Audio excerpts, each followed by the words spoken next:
Let's give some more love to Daniel Nahmod.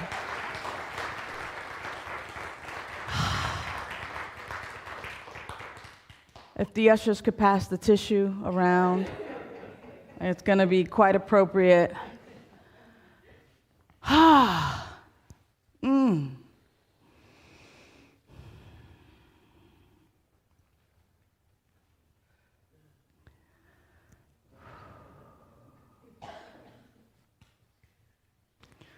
What does it mean to be real?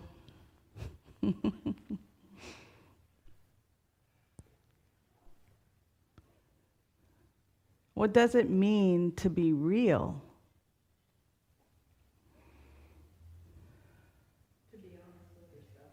To be honest with yourself. To be raw. To be vulnerable. And a lot of people think that vulnerability is weakness, but vulnerability is actually the ultimate act of strength. How many of us today are living a life of pretending? Today, in our annual theme, we're looking at living out loud. And I forget what the monthly theme is, but I know I'm to speak about everyone else is taken. What is that monthly theme? Cultivating authenticity. Cultivating authenticity. Thank you. You know, I'm an audience participation kind of rev. Yeah. And as we cultivate authenticity and as we unpack that basket of goodies, living out loud, cultivating authenticity, and everyone else is taken, and it's going to be real, we get a chance to start with the person in the mirror, or as I like to say, start with the person who's sitting in your seat. Right? Start here.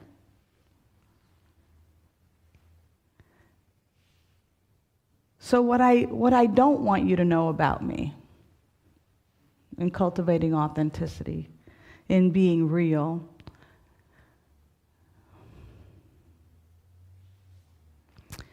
is that I'm noticing some jitters in my stomach, and that I'm noticing a little tension in my shoulders, and that I imagine that I want to do a good job and bring a powerful message.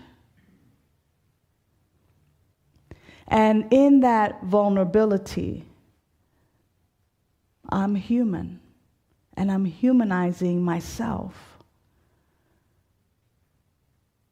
giving you some honesty and telling the truth about my experience, as Joanne Bourgeois would say. Tell the truth of your experience.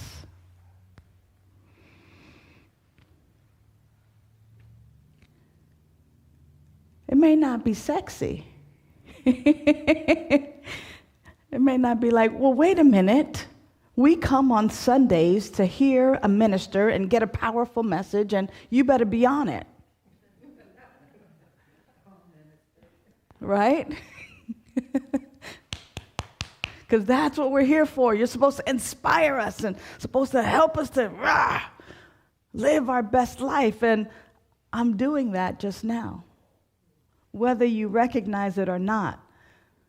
But by being real, by having the courage, by cultivating authenticity, by recognizing that this is the experience that I'm having in this moment, and to the degree in which I can model that in each and every person can also do the same. How often are you at a mixer or at one of these Namaste, Seal Beach joint things, and you don't know what to say, and you don't know how to be, and it's kind of awkward. And there's all this anxiety or these feelings or this tension or this like, I don't, and instead of just saying, hey, I feel really out of place here, but my name is Sunshine, what's your name? And just being real.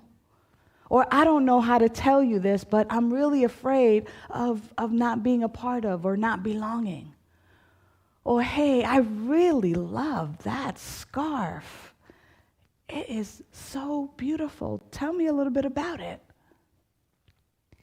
That sometimes we pretend, and there's nothing wrong with pretending. I mean, I know a lot of actors. But when we're talking about real living and everyday life, is everyday life about pretending or is it about being real? Don Miguel Ruiz speaks about domestication. No, he's not talking about dogs. He's talking about the domestication of human beings. That when we bring a little one home, oh, look it's a baby boy. We're going to dress him in blue. We're going to have him cars and Tonka trucks and this and that. And we're going to teach him how to play baseball. And we're going to tell him he can be the president of the United States. And we're going to do all these boy things with him. And we domesticate this precious human being to this idea of what it means to be male or boy. We do the same thing to girls. We're going to dress you in pink, and we're going to put bows in your hair. We're going to do all these things. And as we grow up in this domesticated way of being, this is what it means to be a good citizen. This is what it means to be a good student. I remember telling Miss Kesselman, my second grade math teacher. She was just adorable, and I sat in the back, and I was just this chatterbox, and I'd just be chattering, and then I remembered that I'm supposed to be, good in school and not talk while the teacher's talking and not, pull off all the shenanigans, and I remember folding my hands like this on my desk and saying, Miss Kesselman, I'm not going to be a chatterbox no more. That was correct English. No more. And wanting to please parents, wanting to please teachers, wanting to please authorities, that we domesticate one another.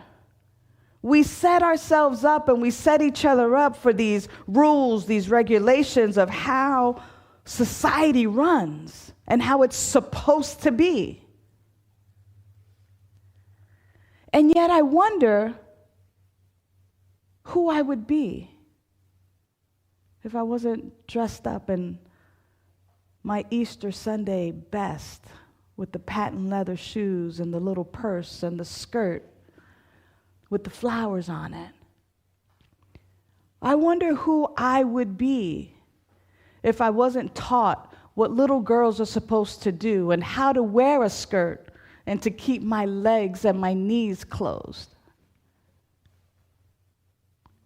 I ask those questions because I want you to ask yourself those questions. Who would you authentically be if you are not domesticated and trained to be who you be? I wonder if we would experience life more freely, if we would speak our minds freely. I remember as a kid being told that children should be seen and not heard. I remember, shh, don't say that. Mira, don't say that. Shh, shh. I remember keeping secrets and not airing the family dirty laundry, if you will. Who would you be if you weren't taught these controlled ways of being? Who would you be if you weren't taught to pretend, to suck it up? Boys don't cry.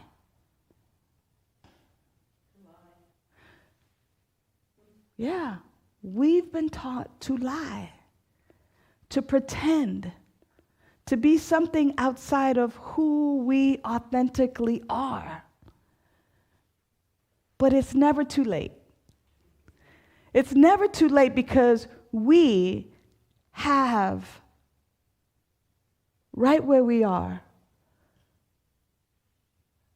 this power, this presence, this life that is waiting, patiently awaiting for you to let it live itself as you, authentically.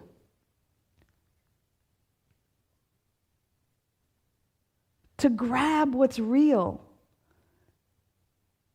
To actually be able to say, hey, I love that, or I don't want to hurt your feelings, and I'm not thrilled with it, but it's okay, we'll try again. Or I gotta go. I gotta reach my fulfillment. I've got to find what's real for me. That too many times we act as if, because we've been told to act as if. We've been told to pretend and not to really let our true feelings and emotions and our thoughts and our dreams be. We've been squashed and squelched to such a degree that we don't even know, do you really know who you are? Like sometimes I've come to the mirror and kind of go, who are you? Working some job for somebody that requires certain things, and it's just like, who are you and who are you becoming? And I'm talking to myself. Having those moments of like, wait a minute, I don't want to do this. I want to do this. And I'm not talking about some far-fetched fantasy land kind of thing. I'm just talking about being real. What if we were real first to self? What if, in fact, we did indeed use our spiritual mind treatment, our prayer, which is one of the most powerful tools that we have, and simply know that it is okay for me to be me, that it is okay for you to be you, that it is okay for you to voice and express and experience life fully. I'm tired of pretending. Now, I'm not saying we have to be mean to one another. Of course not.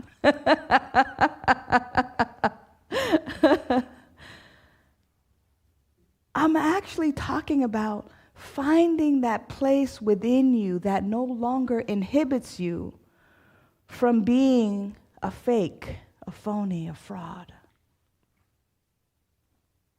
From being, shall I say it? Polite. I think when we're polite, that's the biggest time where we're being a fake and a phony and a fraud. Oh, I just wanted to be polite, so I just kindly, I've already eaten, thank you. Or when we're being polite, what about being real? How arrogant it is of me to think that that person cannot simply hear what's my truth. Or that they're so fragile that they can't get what it means to really be human. I love conversations with people where I get to say, I got caught up, things got busy, and I forgot to call you. Instead of making up something. My phone is not working right. Where'd your number go? I didn't get that email, that text message. I got busy. Life is in session. And through all of it, I thought about calling you, and I didn't.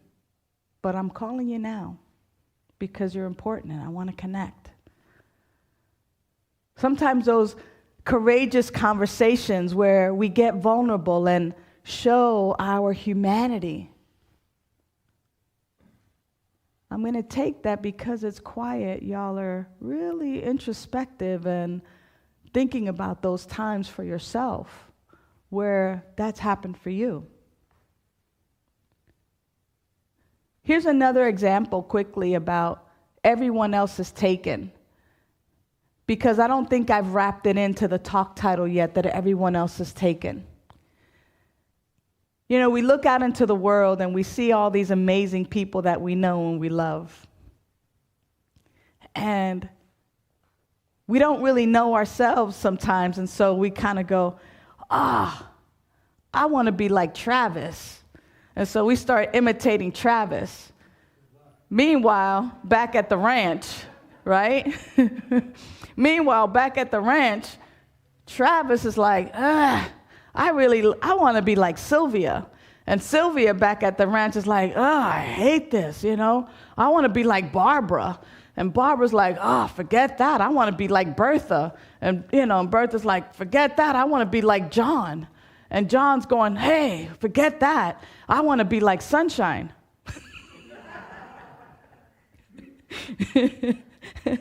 So isn't it weird and isn't it funny that sometimes we want to be like them, but they want to be like them, and they want to be like them, and they want to be like them, and they want to be like them, but then they want to be like me. And it's kind of like, and I don't want to be me.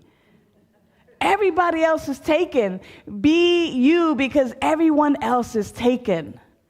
Everyone else is taken. There's only one you. And I'm reminded of Ernest Holmes on page 292 in the Science of Mind book, where it says there's one power, one presence. That life is God. That life is perfect. That life is my life now. Wait a minute. Why am I busy trying to be like Travis? There's one life. That life is God. That life is perfect. That life is my life now. My life is the life of God. Hello? Bingo. Talk about real. How much more real can you get than the life of Source Divine? How much more real can you get than that of divine infinite intelligence? My prayer is, Source Divine, reveal yourself as me, in, through me, as me. Help me to let go of these ideas, these false pretenses. Help me to release my domestication. Help me to just be me freely. Freely. And though it sounds like I might be begging and beseeching some power outside of myself, I'm simply speaking to myself and tapping into that divine infinite intelligence that is already living me. Look, it's already living all of you. You've all been sitting there breathing and not even thinking. Breathe, breathe, breathe. This infinite intelligence is already fully expressing in, through, and as you. Let go of the stuffiness. Hello? Get real. Find it. That journey is not on some road all the way to the top of the mountain. That journey is simply a journey within. Simply releasing what you think you know about life, what you think you know about God, what you think you know about spirituality. It's about an inner surrender. It's about self-love. Quirks and all. I know that sometimes it's not cool to talk about naked work in spiritual communities. But wow, to be able to stand before yourself and before your reflection and go, this is my body. I love my body. You see this scar right here? You see this? All of this? It used to be up here. And now it's But to stand before yourself in that kind of self-love and go, wow, this body is doing me so well. I wonder how much longer I get to really travel with this vehicle right here. How I take care of this vehicle. How I exercise this vehicle, feed this vehicle, tenderize this vehicle. How I caress this vehicle. How I nurture myself. Beloveds, everybody else is taken.